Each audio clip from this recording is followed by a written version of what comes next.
in this week's parsha, when it begins, uh, well, the first things we notice, it says there, there was a new Pharaoh in Egypt who did not know Joseph.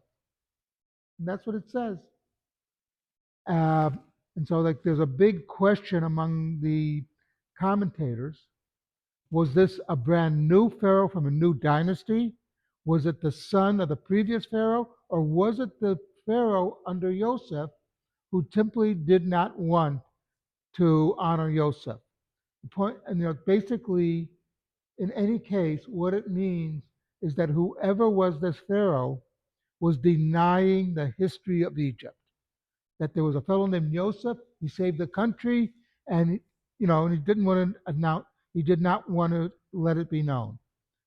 Sort of like if you remember the old Soviet Union, or like communists and old totalitarians, they have a certain ideology, they have a certain narrative, and anything that interrupts that narrative has to be erased. There's a classic picture, by the way, of Stalin. Originally, the picture was Stalin next to Trotsky, and they had to take Trotsky out of the picture. So what you see is Stalin standing there, and they forgot one detail. He's standing next to a pair of shoes. Okay, uh, it's something that we know that there are people who will deny history. Um, and history, it's fact. This is factual stuff that they deny. Very famous quote by Oliver Cromwell. He was having his a portrait painted, and he told the painter, "Paint what you see, warts and all." And that's our history.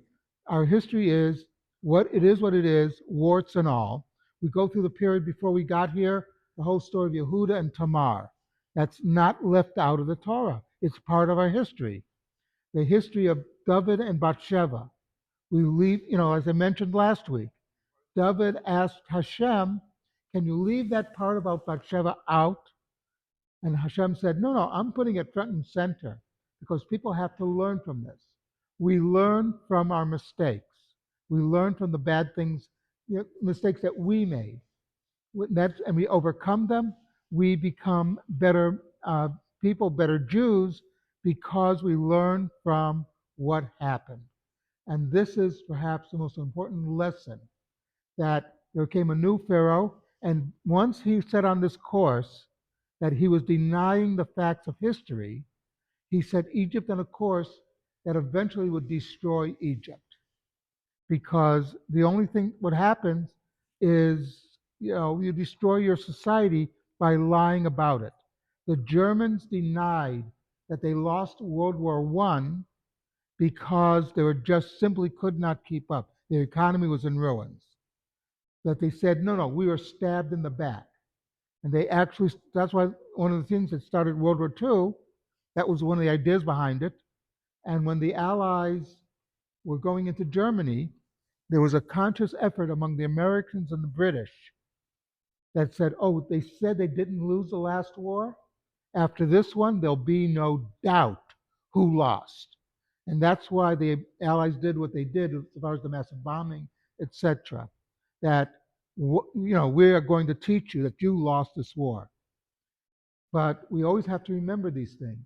We lost the B'tei Mikdash. Why? Because of things that we did that was wrong, how we mistreated each other. So we learn from this. Don't mistreat each other. That we're a community, we're a nation, we have to be part of the nation. And I think that's perhaps with this one little phrase, the most important thing the Torah is teaching us. That we don't want to be that Pharaoh who did not know Yosef. We want to remember the good that people helped us with, and we want to remember the bad that we did. Our history, like that mistakes that we made, and then we'll learn from them. Something to think about.